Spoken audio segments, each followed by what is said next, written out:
quite like the title sequence. I think it's a bit unnecessarily expensive, which is how I find most of this. Looks beautiful, right? Looks absolutely beautiful. You know, I was where was this? Yeah, it was this magazine over here. Or this one, I should say. I was reading this on Saturday during the day, on Sabbath, right? The 1 second. Which is basically a bunch of this is 2 volumes, but this is a bunch of fan celebrities talking about individual stories. And Stephen Moffat's talk about Ark in Space, right? Was talking about how where was it? Let me read it out to you. Fine, this is a bit okay. Let's get this out of the way. Bubble wrap, lots of it. This is talking about Ark in Space. Lots of jokes out there. Endless hilarity if you've got the IQ of a pod life or television critic. And if you didn't know that bubble wrap was new and never heard of back then, forget it. Losing the will to live, who cares? Quite honestly, suffice to say that the pod life have had a sort of 19 years to think of a good gag about bubble wrap monster, and they still haven't managed it. Okay, everything you need to know about television journalism is right there. And again, the inverse is this new era, right? This is what I'm really intrigued to see Stephen Moffat's take on this, right? Who knows? Everything you need to know about television, and the important thing about Doctor Who is not that people could see things, could see the strings. It's that 41 years later, people are still looking at them. So true, right? Do you think in 40 years later, you're going to have Shooty Gatwa doing a big finish or whatever? No. I don't think these episodes are going to be remembered ever, right? I really don't. Just like Jodie's one. The only reason Timeless Child remembers is because they keep bringing up here. Now, here's the thing. Doctor Who doesn't look cheap. Never did. That's a myth. Easily exposed and sent packing. Doctor Who was cheap and made at speed. Now, I think that there's a lot of virtue in that, right? I think you get a when you have a sausage factory, right, of something of creators of Endeavour, which I think season 15 is very much a expression of, or 2000 AD, right? When you have to make things fast. Right, it makes that speed, that churning, that again, the sausage factory of it, just gets you brings out brilliance, brings out excellence, right? Which is what we're not seeing today, right? It was 26 episodes a year at the time. Okay, 20 by this point, churned out. Shown forgotten. It was factory made. It was filler. It was perfect example of disposable television, and because it was done with intelligence and integrity, it's still being talked about today. And it ran for 26 years and is still loved the world over. So this was written in 2004, I think, just before the new era started, the RTD one started. And you may have heard it's coming back next year. Big stars and lots of money. Why is it exactly? Well, because it's brilliant, of course. Only way that ever happens is because only way you ever get that kind of world-beating success is brilliance. And there's not brilliance in this, right? There is not brilliance. Let failures tell you different. Let failures whine from their armchairs that it can only be about luck or changing viewing patterns. No. Again, I don't think anybody's going to be talking about this in the future, right? Or the way the cookie somewhere crumbles. Whatever that means, rubbish. You want success, get brilliant, right? Brilliant like Doctor Who.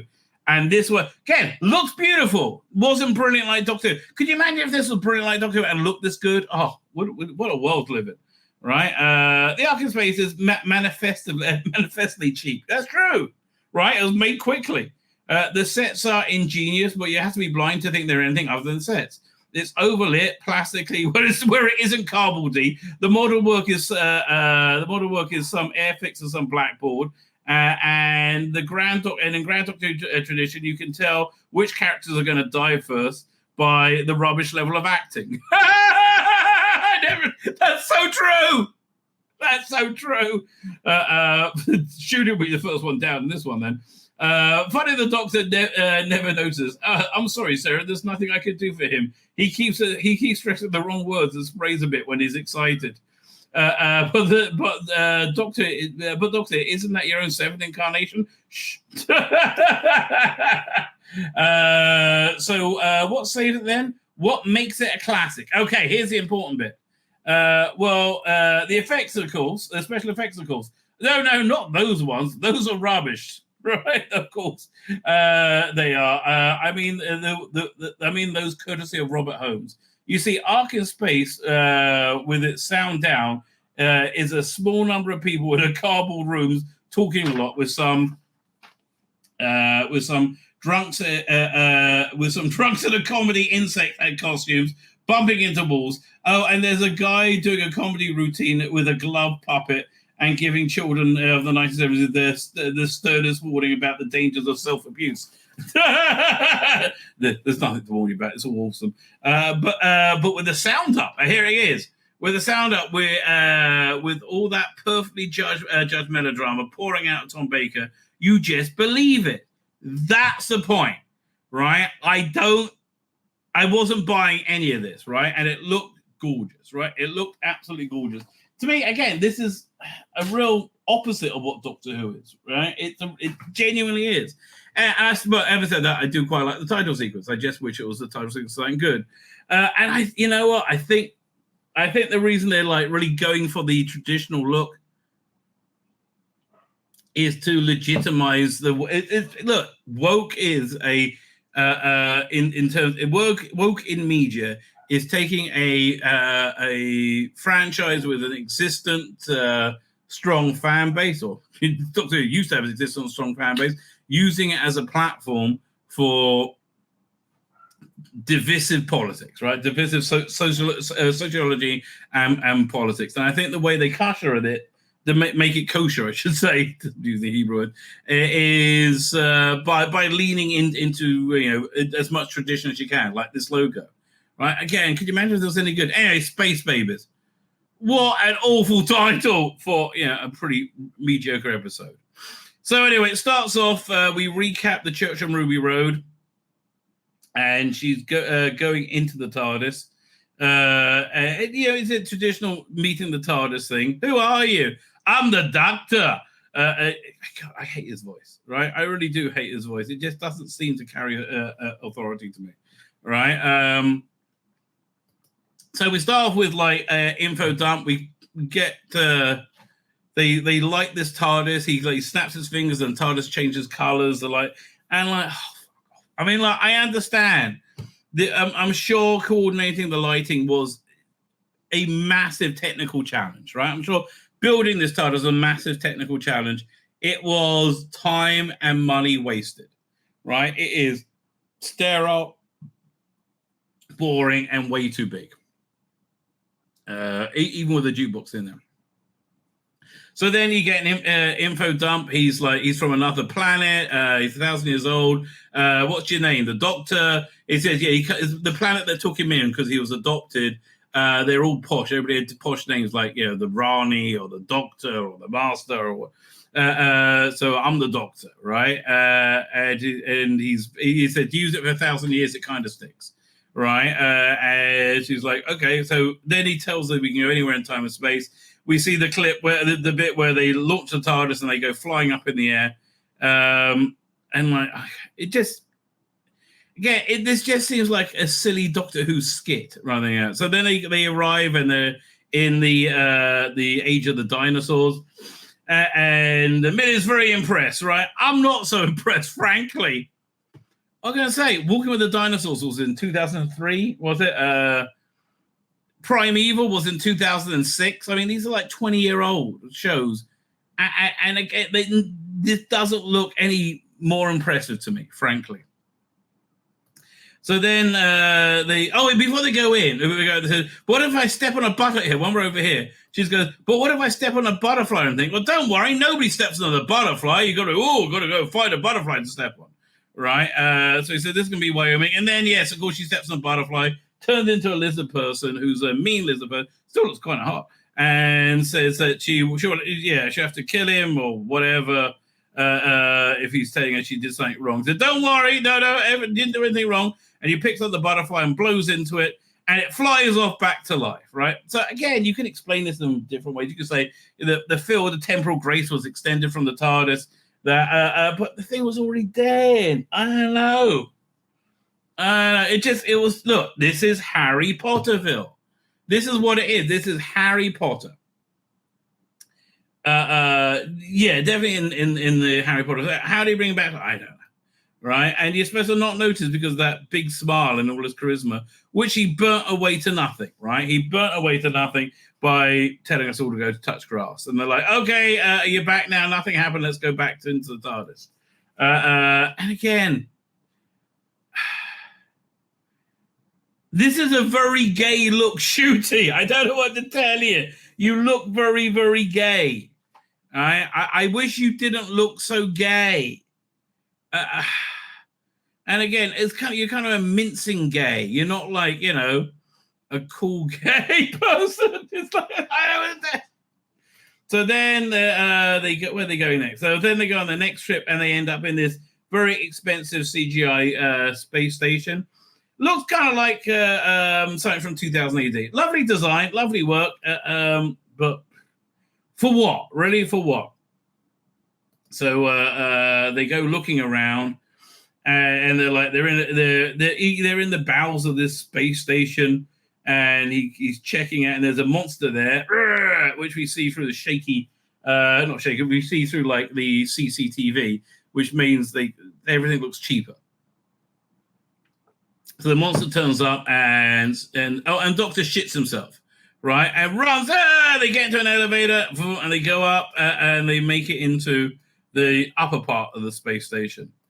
Oh, man. You know what? Watch this back to back with World Enough in Time, right? Which is a very similar opening, just so much cleverer. Man, Capaldi was such a great Doctor. So they're trying to work out where they are, and it's a baby factory, right? All these babies are being grown there, but they can't really find anyone. And it's for a colony planet. So he's trying to work out. Oh yeah, so now we replay this scene from the End of the World. We replay a couple of scenes. Was it End of the World, or I think either the End of the World or what's that Mark Gatiss one? The second episode, the Dickens one, right? I think it's all from End of the World. So like she sees an alien world. And we get this really weird speech from Shooty, right? Said, this is so cool. So he said, you're an orphan and everything. So how do you keep going? And he said, well, because I don't have a job. I don't have responsibilities. I have freedom. And here's the thing, freedom is a good thing when you're young in life, right? But being tied down to other people enriches your life. Being tied down to things enriches your life. Being tied to a community.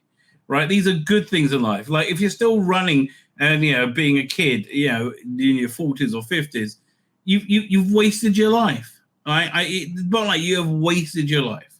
Right, if you're still the example I always give. Right, newborn babies are super duper cute. Right, well, what's disappointing? Greetings, everyone. Well, was it disappointing? No, it was way worse than disappointing. Right, it was look, my episode on your channel last night, Dr. Alex, so much more Doctor Who. I mean, like, not even close. So much more Doctor Who. In fact, go and check it out, everyone, because I would like you to listen to it and go, oh, man, that's so much more Doctor Who. It's broken into 3 parts. You can do it in, like, 3 20-minute bits. And Dr. Alex's reading of it is brilliant. Right? I have to tell you, it's really good the way he put it together. Anyway. He talks about not having responsibilities. Oh, yeah, so I'm saying, babies are cute, right? But if you have a 5-year-old doing the same thing a baby is, it's a tragedy. 5-year-olds are cute. If you have a 10-year-old doing the same thing a 5-year-old doing, it's a tragedy. 10-year-olds are cute, amazingly. But if you have a 10-year-old doing the same thing, a 15-year-old doing the same thing a 10-year-old does, it's a tragedy. 20-year-olds, not so cute, but actually they are kind of cute. But they're still stuck to MNT at 15, at the age of 20, tragedy. 25-year-old, right? Shouldn't be doing the same thing a 20-year-old's doing. A 30-year-old should have moved on and not be doing the same shit a 20-year-old is doing, or a 25-year-old, 35, 40. Shooty's doctor is advocating being a constant child, right?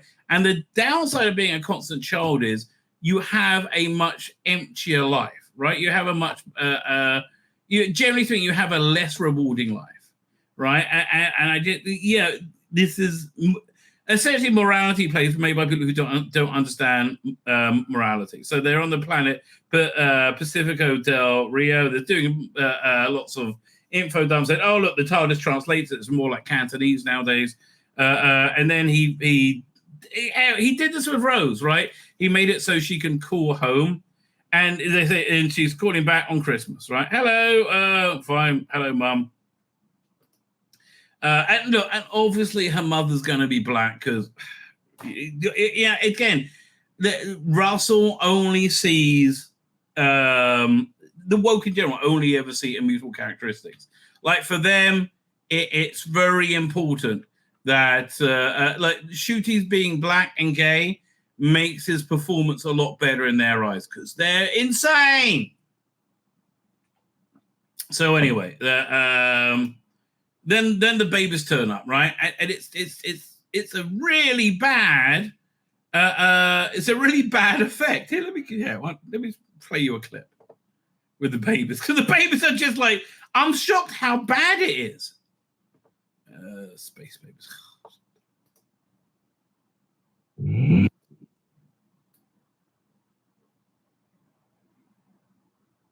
1 second.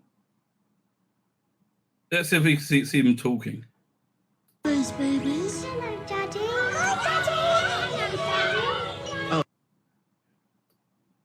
I mean, let's see if we see one talk. Oh yeah, so obviously the captain of the ship is the black female baby. And I kept the station running for Mummy and Daddy because we knew you'd come back for us one day. I just find it a really, ineffective special effect, right? It just wasn't very good, right? And it would be okay if Doctor Who was cleverer, and this isn't clever. This is Russell Davies screaming about his insane politics. And look, Russell, you need to get over it. You were wrong. Oh, that's how simple this was. You were wrong about Trump, right? You were wrong about everything in politics, right? Do you see years and years? That was the opposite of what's really going down, right? You were wrong. And you need to get over it. You need to stop going, no, Trump's the worst. Oh, Brexit, Tories, Nobody likes the fucking Tories. Like, literally nobody likes the Tories. If assuming Labour gets in, nobody's going to like Labour either in 3 years. They're going to hate them too, right? It's even Martha's version was completely different. Yeah, of doing that bit, I agree with you, right? So space rugrats and soda engines. Yeah, exactly. But again, this is a very juvenile approach to babies. Oh, babies, so cute, right? And yeah, babies are cute, right? But this baby looks terrified, generally speaking. But like they playing the babies off as Cabbage Patch Dolls.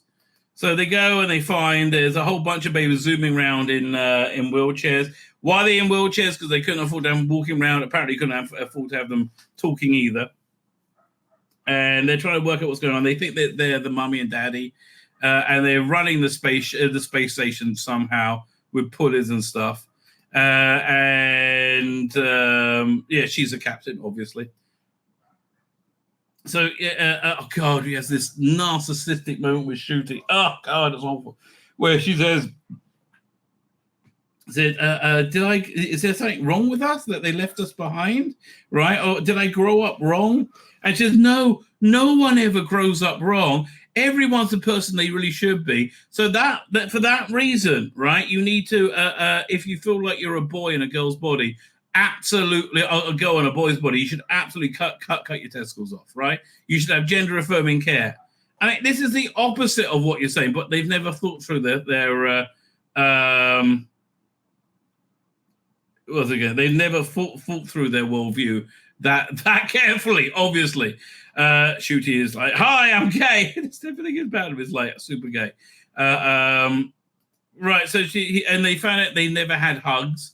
And so they start hugging the babies. And okay, quite a good shot with a zoom in when they're trying to work out what's going on. And so, how do you survive? So we had Nanny look after us, right? Oh God! And this is Shooty saying, "Yeah, you're born perfect. You can even be as good as me." Also, oh God! Can I pull up that clip? It's so narcissistic, right? It's so narcissistic. It's kind of shocking. Let me see if I can get that clip because it's awful. Where is it? No, it was before this. Definitely before this. Where is it? Oh, here we go. Again, I think they thought this was the I am the doctor moment, right? And it really wasn't. You are. And you want to know my secret? There's no one like me. Yeah.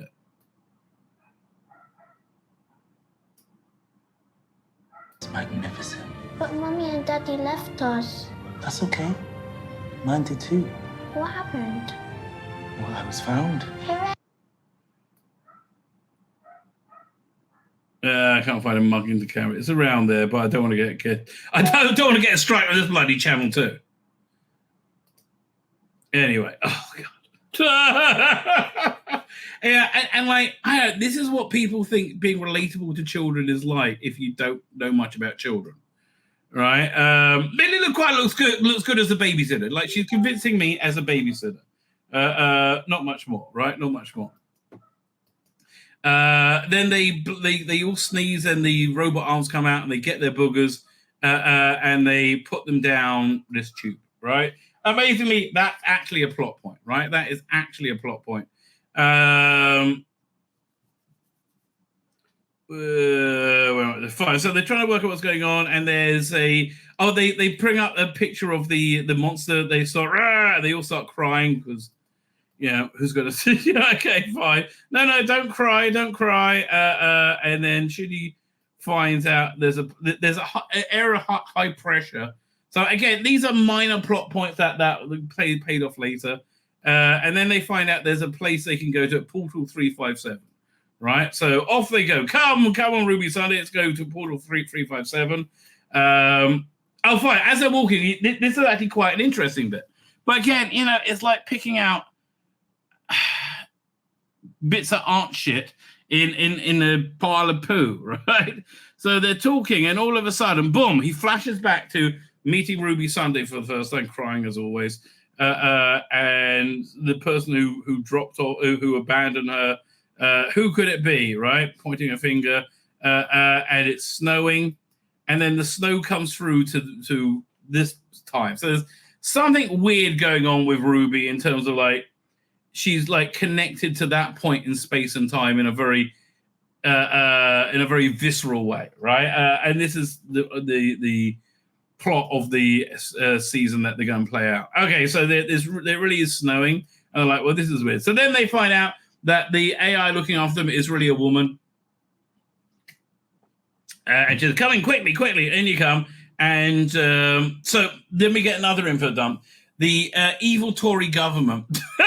That's what's going on here. The evil Tory government decided to shut down the space station, but there's illegal to turn off the baby machine, the baby making machines. So the babies will just die horribly, right? And they're all like registering their protest. I think that woman is the same one she's in every episode. She must be the big bad, right? Whoever that woman is. But she was what's her name? The Isaac Newton, Asian Isaac Newton's housekeeper, I think. I think she was also in. She's in every episode, I believe. Anyway, I think we have no choice, but we protest. So she's the accountant, and she stayed on to look after the kids. She doesn't really know how to run the space station, and she's like winging it. So the doctor comes along, and he like starts to work through that. And then there's the monster down below. The monster turned up 6 years ago when the babies were born. And then they see so when they're with the kids, they said, there's no such thing as monsters, don't worry. So this baby goes down and says, look, you said there's no thing as monsters, so I'm going to prove that to her. There's no such thing as monsters. And they go right into the monster. So then Shooty and Millie goes running off to save him. And when they just get to the wheelchair in the end, right? They go looking around, and the baby's in a closet for some reason. I don't know. And again, Millie looks good. She looks like a good babysitter, right? So, fine. The monster shows up again. Scary monster. And the doctor shits himself and runs, right? I mean, like, honestly, this isn't that scary for the doctor. I mean, so he shits himself and runs. And they go and hide. Yeah, they go and hide. And again, the doctor is very, very scared. And eventually they work out he was designed to, the monster's designed to scare you because he puts together a certain pitch in its scream. I mean, again, the doctor should really be able to get over it. If you can bring a butterfly back to life, he should be able to get over that fear, really, I think.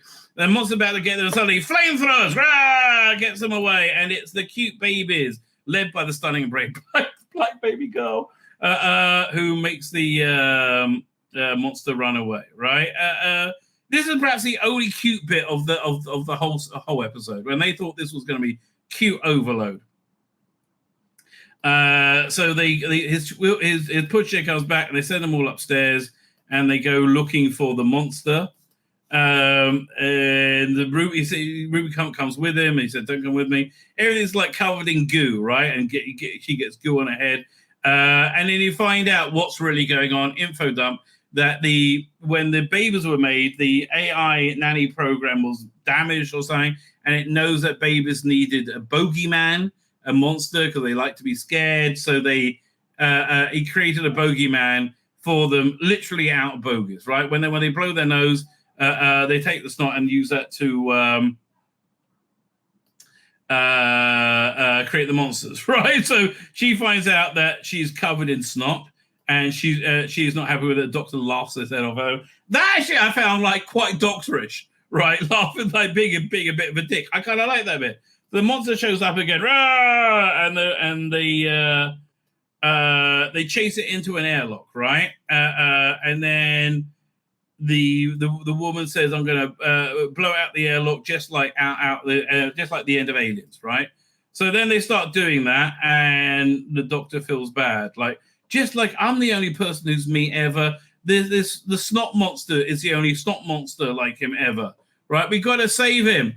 So she sends Ruby back to the control room to try and get to close the door, while he goes into the airlock, and all the babies are watching. Apparently, he to save the monster. And again, look, I remember Peter Davison, being able to survive in space for like, what was it, 4 or 5 minutes? So I don't think this is a big deal, right? The snot monster is having the snot ripped out of him, literally, and it clings on. He falls onto by the door, and with again quite a good display of strength, right? Which I think the doctor really needs to have. He managed to close the door. But the whole thing is just a bit, no one's really bad. Apart from, Invisible Enemy, which I think is kind of a shit story. You have Tom Baker in it saying, defending the giant prawn as a virus right to life. But not when it becomes macro and threatens to destroy other life. So anyway, she goes, no, you gotta let them let it live, and then they hug because that's I guess so. And then so fine. So the baby. So we've had abortion arguments at this time, and again, Russell, if you want to have, here's the problem, right? Of you having these conversations. That your take on it is moronic and insulting, right? So they said when they said they had the baby making machine, and the evil Tory government wouldn't let them turn it off. They said, they don't mind babies being born, But they don't care about them afterwards. It's so weird. And Ruby's like, oh no, we have that on our world too. No, actually, no. Excuse me. And there's this, just like the drag world isn't under attack. We just don't want your degenerate perversion in schools, right? Being aimed at children, right? And when it's not aimed at children, it's not degenerate perversion. It's consenting adults living their lives, right? When you have to involve children in this, then it's degenerate perversion. That's really the difference, right? Leave the kids alone, right? Just as David Denton says, leave the kids alone, you fucking weirdos, right? And just leave the kids alone. 8-Bit Stick Boy says, definitely dumbed down from modern. It's super dumbed down. It's really, again, you watch this back to back with Rose. Rose is so much more layered and intelligent and interesting. And this is not, frankly. So anyway, so you have an anti-abortion argument. Okay, so let's just be clear. The places in America where they restrict abortion to, I think it is till there's a heartbeat, right? After there's a heartbeat, you can't perform abortions in some states in America. And they want to frame this as an evil white male patriarchy method of controlling women. No, this is a different moral set of standards, which is why America works as a republic. Because why should the people in LA, the immoral pieces of shit that live in LA, dictate their morality to their moral superiors who are in like the Bible Belt, right? Well, why should they do that? And same vice versa, right? Making it down to the states' rights. No, it's just we hate women and we hate babies and we're evil. Blah. And again, if you want to have a conversation about abortion, fine. Like, doctor, when does that clump of cells become a human being, right? At what point are you killing a human being when you do an abortion? And again, if you want to say never, right? Then that's anti-science. Like, how's it growing if it's not alive? All right, and I'm not dogmatically telling you what I believe is 100% truth. I'm saying there are two sides of this story. There are two sides to this, and the idiotic way Rusty Davies is presenting this is disgraceful. But it gets more disgraceful in a minute because they said they got to get the babies to a refugee planet, but refugees have to touch this, they won't come and get them. No, they have to make it to the shores first before they can get refugee status. And look, Russell, mate, this uncontrolled illegal immigration that's become in vogue throughout the world now, who does it benefit, right? Not poor people, not black people, not brown people, all right? I don't know who it's benefiting. It's destroying society. Right, it is destroy. Like, okay, look, immigration, great thing. Like what? Look, somebody moves to America, somebody moves to England. Take on the culture of the country you're immigrating to. Right, do that. Right? No. I'm going to keep my Afghanistan, my Afghani culture, and you just got to pay me. Right, essentially, like this.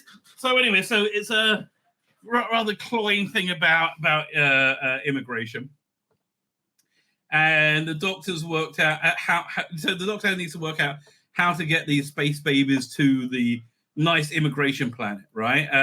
And so he's and also the monster now is like a friendly dog in just housing and goes yay. So apparently the build-up of pressure in the wherever it was all the nappies being stored. It wasn't vented into space. So it's all the methane gas. And they basically fought the spaceship to the nice refugee planet, right? And also the doctor's somewhat inappropriate during that as well. Let me see if they have to keep shutting him up before he says he gets out of line. Yeah, where is it?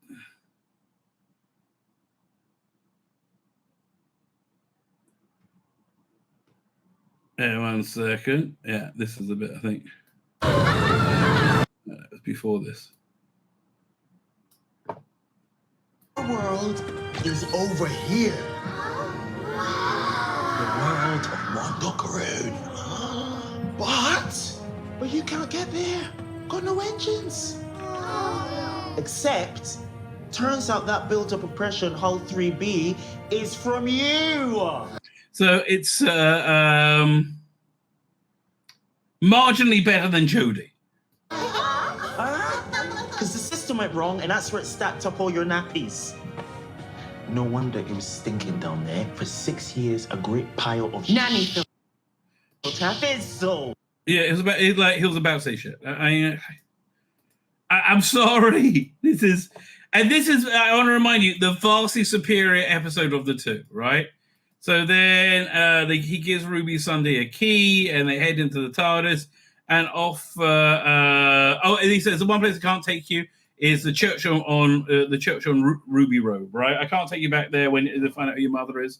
And then she goes back and visits, but I'll take you to see your parents, the adopted parents. And again, this really annoys me, right? This really annoys me, this next bit.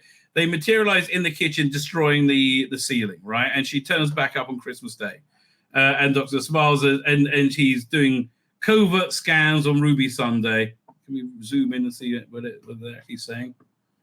So they're saying DNA scan, Ruby Sunday, and age, Homo sapien.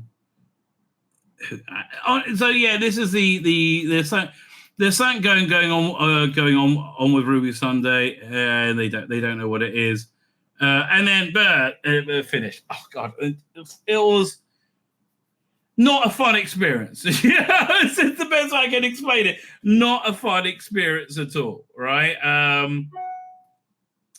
Infinitely better, right? Infinitely better than the Jigs Monsoon episode. This one still was kind of vaguely in the same vein as Doctor Who, right? Yeah, but it's kind of vaguely in the same vein.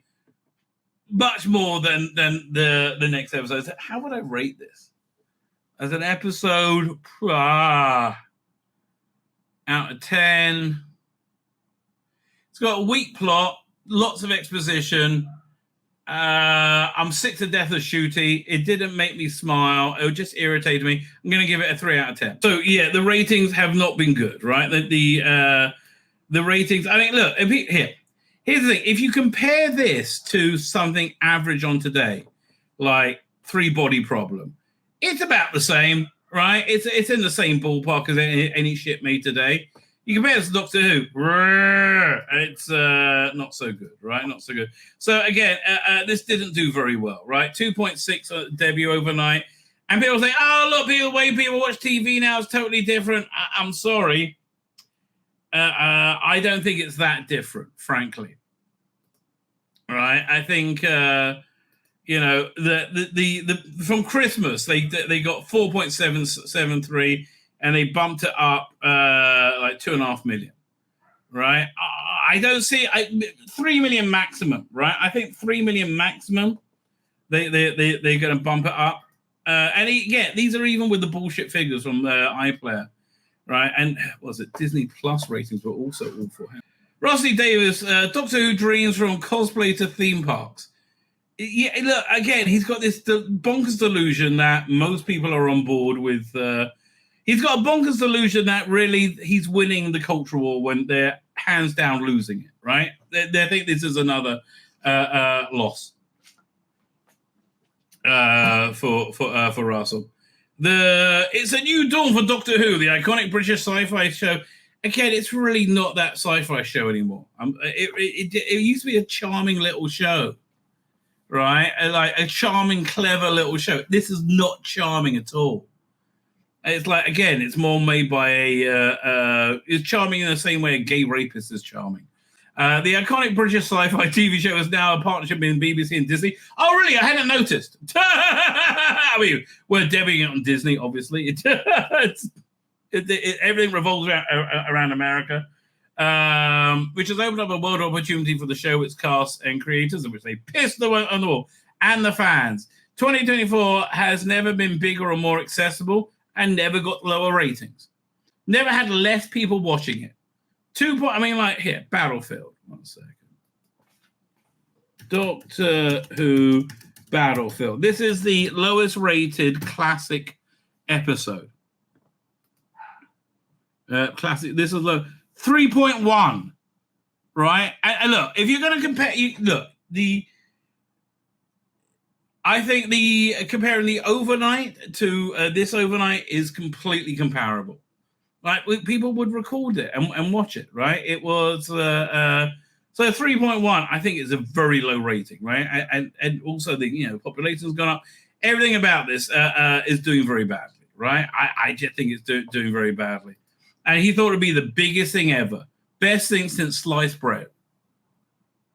It's a new dawn for Doctor Who, the iconic British sci-fi show, blah, blah, blah. It's only have been bigger and more accessible, or lesser watched, I'm afraid. The writer, Sharon Russell Davies, couldn't be happy about that. Well, how you feeling today, Russell? Among the big changes is that the Doctor now plays shooting guard does not have a traditional trademark outfit. Yeah, and it's actually not as bad as I thought it'd be. Them putting on different clothes for the Sixes episode, I thought was okay. So one of the few things about that I thought was okay, right? Something every single one of the other 14 actors, well, 14, I guess so, played. There's a continued rotation of fresh outfit, looks, vibes. Did that involve a lot of high-level discussions? To be honest, they were much smaller discussions than you would imagine. Well, they should have been higher level. The Welshman explains. The Welshman. It was simple, very straightforward, but I know it feels like a big deal breaker. I came to the show with the notion thinking, why do we keep repeating the same clothes? To be blunt, with a bigger budget, we have the freedom to play. And again, that you have the money doesn't make it worth spending the money on, right? Doesn't make it a good idea.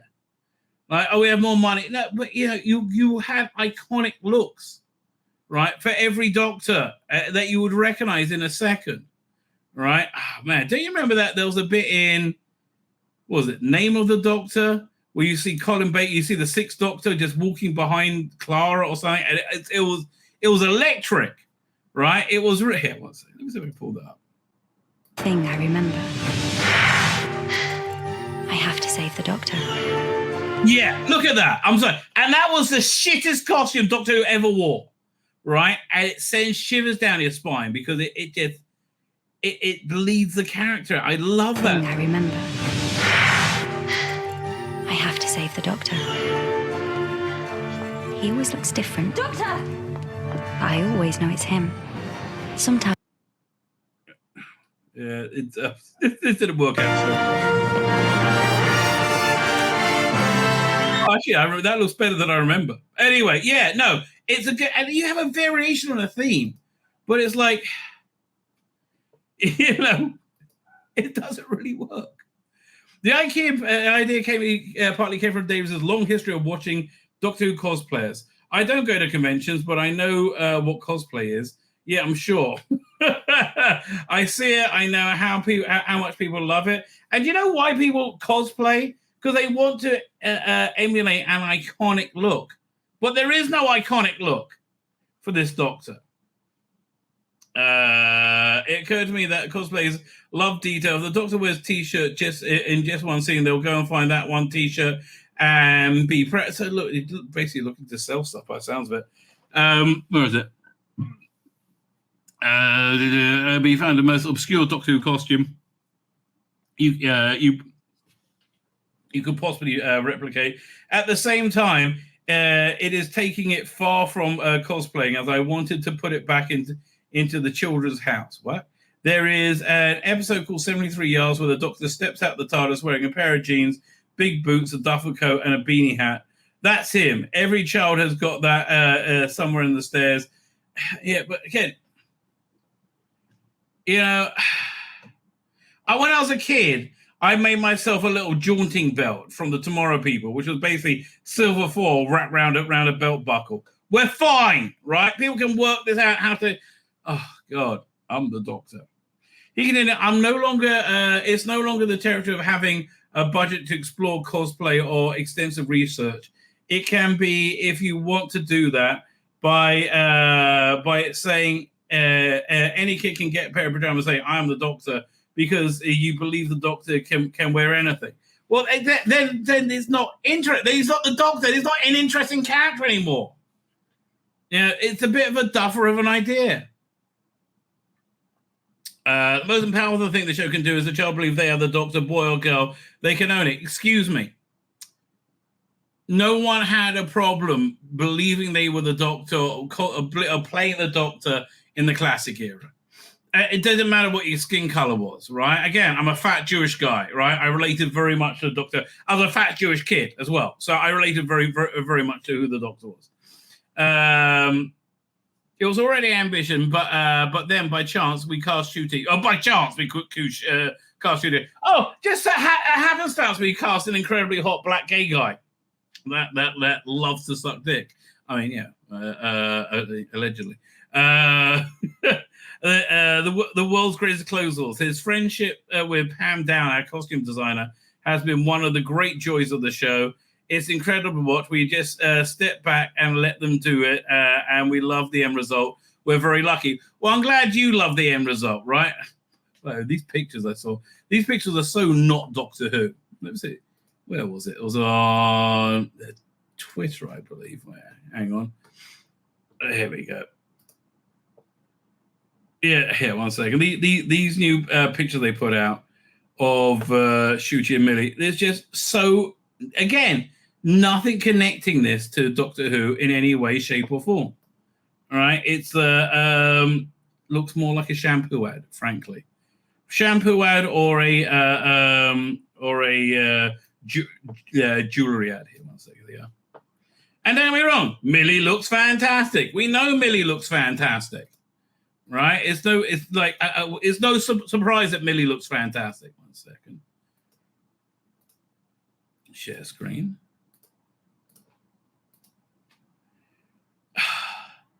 But like, Millie looks great. Doesn't look like she's in Doctor Who.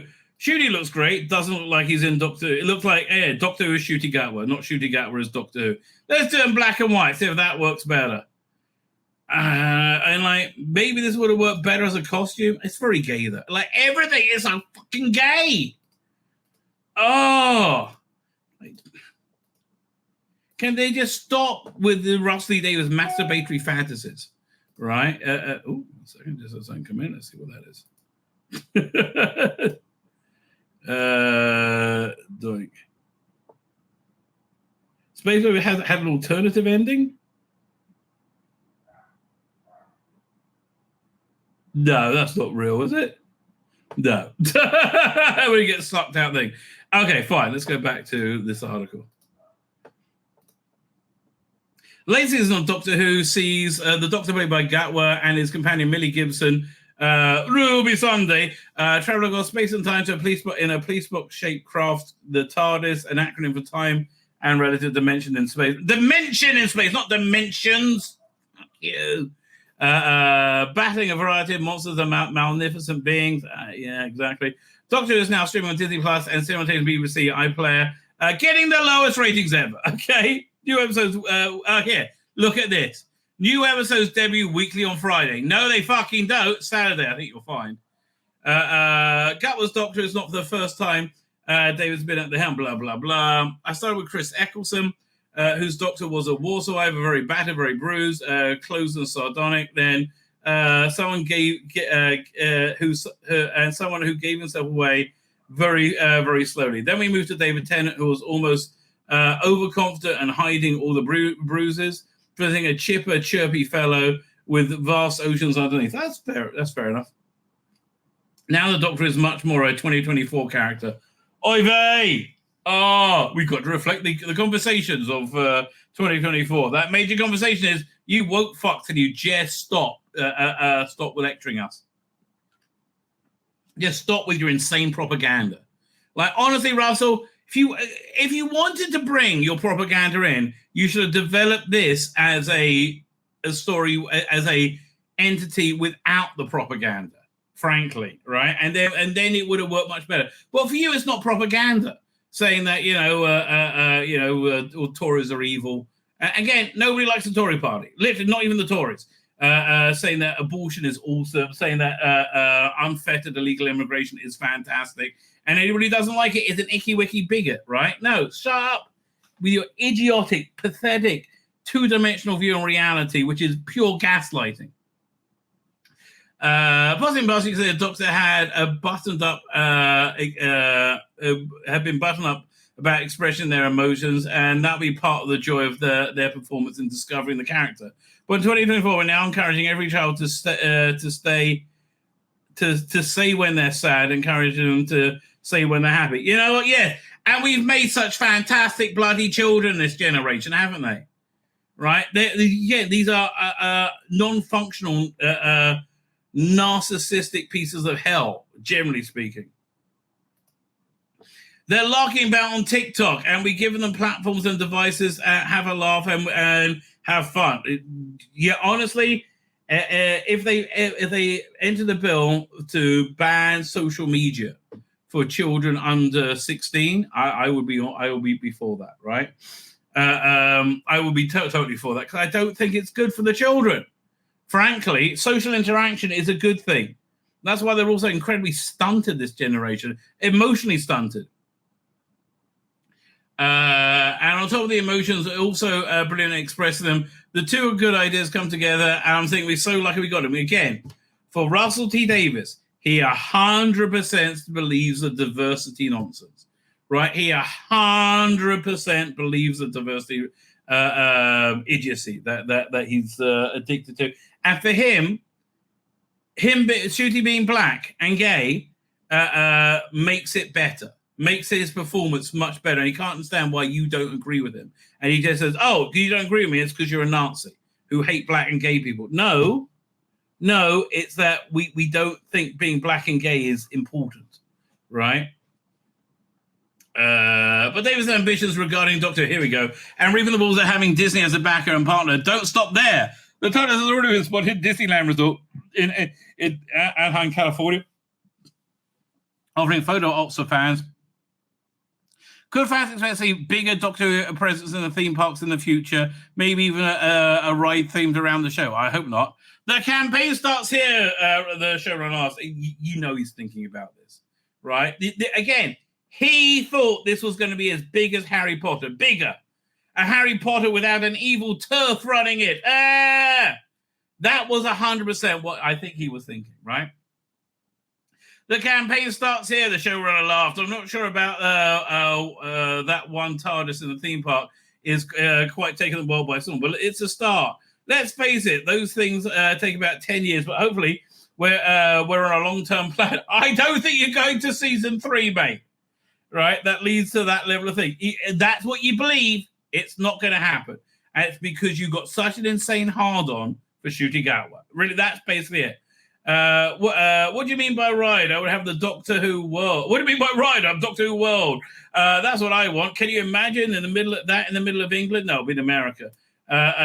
Put that there. I think it will be amazing. We'll have so much fun. I mean, I would like to have like an English land. Like, you know, you have a James Bond world, you have a Doctor Who world.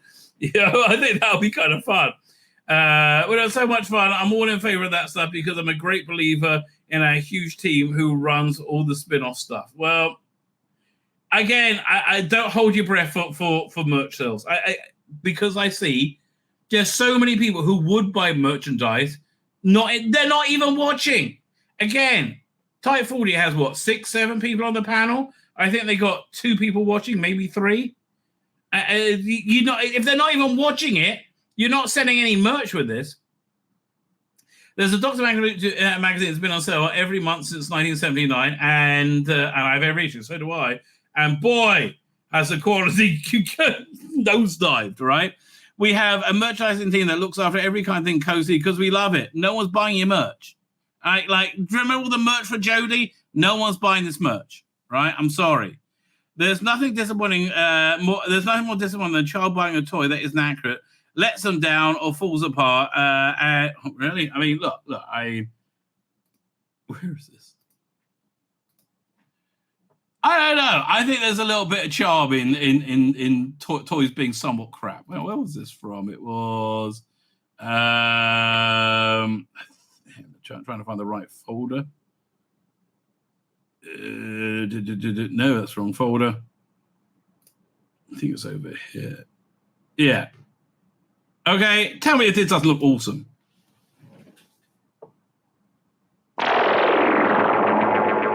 From outer space, the famous TARDIS brings Time Lord, Doctor Who, and the Kind of looking like Hutch or Starsky and Hutch. amazing Leela, ready to do battle They look shit. But I love with the these. enemies. I would buy any of these way over any shooter cut Fearful Cyberman, the giant robot, and one of the deadly Daleks. Whilst Leela covers him, the Doctor reaches the TARDIS in time and Yeah, Leela, you stay here and get killed. You got a knife. I'm just going to vanish. disappears. Okay.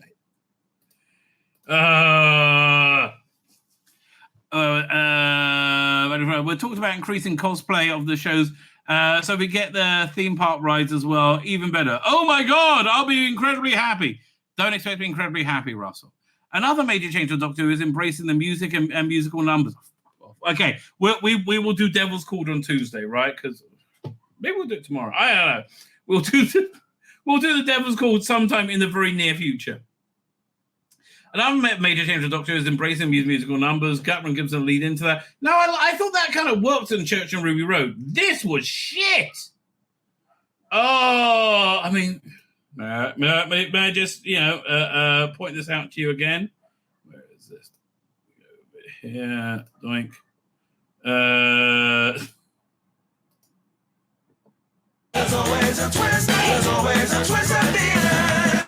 My friend, there's no in-story explanation for this. There's always a twist at the end.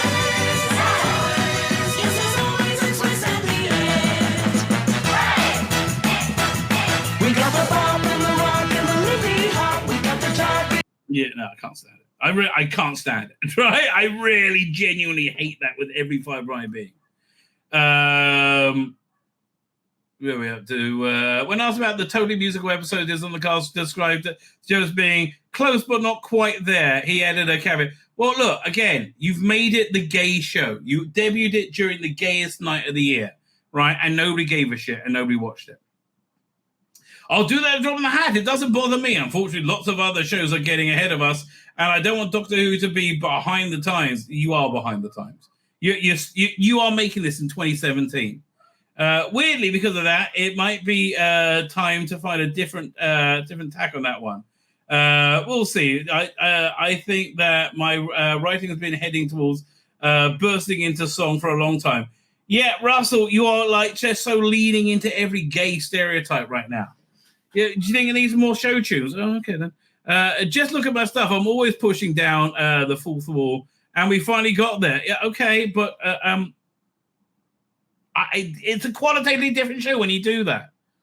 It is a qualitatively different show, man. That John Lennon looked nothing like John Lennon, and none of the Beatles look like the Beatles. It goes back to the early part of me wanting the whole show to be more free visually, politically. It's not free politically. Fuck you. It is lefty woke shit. Through closed music settings, even babies. No other science fiction show or franchise can quite handle that level of liberation. Again, liberation isn't, an intrinsic good, right? Do you want child molesters to feel liberated? No. We should always exist in a space of doing things that only Doctor Who can do, which is a joy. There's so much things Doctor Who can do, none of this. My name's Tzvi Lebetkin, the Rabbi from another planet. Please like, share, and subscribe, and ring that little bell. Ring the little bell so you're notified when new videos drop.